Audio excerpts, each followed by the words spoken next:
with social anxiety. I think a common mistake that people that struggle with social anxiety make is that they always want to be less anxious. You go into social interactions and your goal is to make yourself feel less anxious somehow. It's to try to talk yourself into it.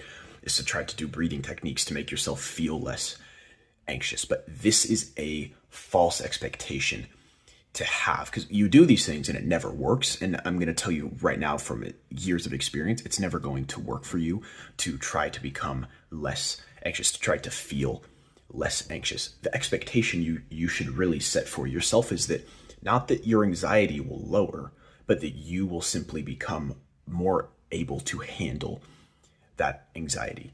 See, the label that we put on anxiety as quote unquote bad, it's just you. It's not that anxiety is a bad thing in itself, because you see anxiety as a bad thing.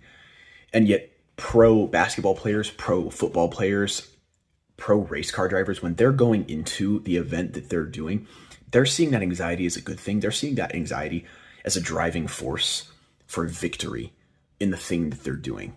And so this feeling of anxiety that you feel, you labeling it as bad, that's all it is. It's just you putting a label on it, and it's not helpful. So instead of hyperfixating on this feeling of anxiety, on trying to get rid of it, you need to reframe. You need to see the anxiety not as a bad thing. And this is going to take some practice, but it can be done. And if you can do this, that anxiety will turn into a helper for you. And then what you're going to do over time, again, is you're not going to decrease your anxiety. You're going to reframe it, and then you're going to be able to see it as a helper. And now your ability to handle your anxiety is going to go up. You're not going to become less afraid.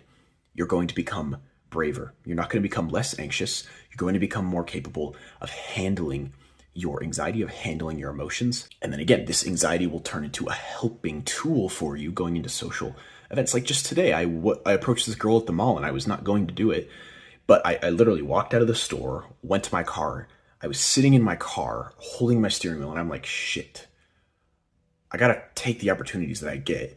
So I'm like, I'm going to go back in. I'm going to go do this thing. So suddenly I find myself walking back into the store, and I'm realizing, like, this is not something that I would have ever done 2 years ago.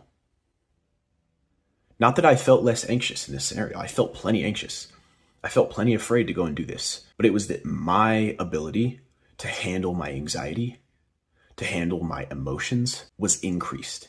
And it was my ability to, again, not to get rid of the anxiety, but in those small mental victories, just those small mental battles, I was able to win against myself, to override